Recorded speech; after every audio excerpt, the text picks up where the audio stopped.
In my experience planning and producing weddings, there is always a limit to the budget, regardless how big that budget is. In today's video, I'm going to give you 7 things that you can consider skipping if you are trying to work within the budget that you have.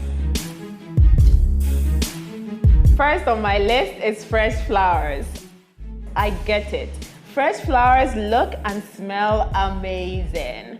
But if you're looking to spend less, you can consider artificial flowers too. A lot of the times when I mention artificial flowers to my brides, the reaction I get is this. And I can see why, because the image that pops up in your head is probably that of gaudy flowers sitting on top of a TV set, right? But it's 2020, and most of the beautiful arrangements you see on Pinterest are actually created with artificial flowers. If that's not your thing, consider candles. A candlelit dinner is such a great way to end a beautiful ceremony. Point number 2 is rented transportation. I get it. The idea of arriving at your wedding ceremony in a Bugatti, a Bentley, a Rolls Royce sounds pretty fancy. But there's nothing wrong with arriving at your wedding ceremony in your own car, in your parents' car, or in a friend's car. Plus, let's face it, most of your wedding guests won't even see you arrive. Number 3 on my list is designer wedding shoes. Let's face it, that pair of Louboutins you've been eyeing since last year, nobody's gonna see it. The only place it will actually show is in the detailed shots, which may not make it to your photo album or social media. So it's perfectly okay to cut that out. Point number 4, wedding favors.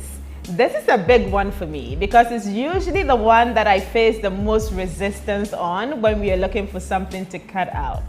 But if your wedding guests come to your wedding ceremony to celebrate your wedding with you, the last thing they're thinking about is going home with wedding favors. Wedding favors will cost you 20 to 25 Ghana cedis each. Packaging it will cost you 5 cedis each. Personalizing it will cost you another 5 cedis. If you have 200 guests, that's 7 grand you don't need in the wedding budget.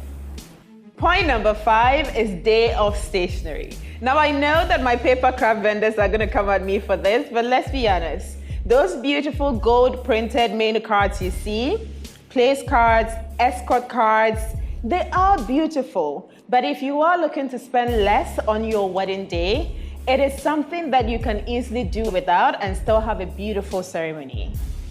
Point number 6, kids' activity areas. I know that many of your wedding guests may want to come with their kids, not me, but some of them might want to come with their kids, and therefore you're thinking of some interesting things to keep the kids preoccupied.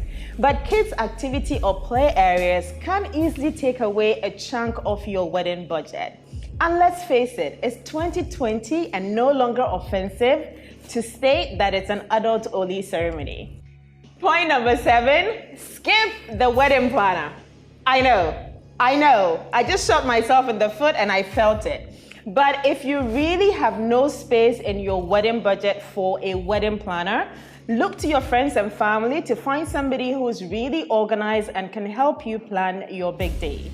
And then book a month of coordination service to have a professional come in a few weeks to your wedding day and ensure that everything falls in perfect harmony. I hope that you enjoyed this video. If you did, remember to hit the subscribe button below and give it a thumbs up as well. And please share the video so that others can benefit from it too. Thank you for watching. See you next week. Bye-bye.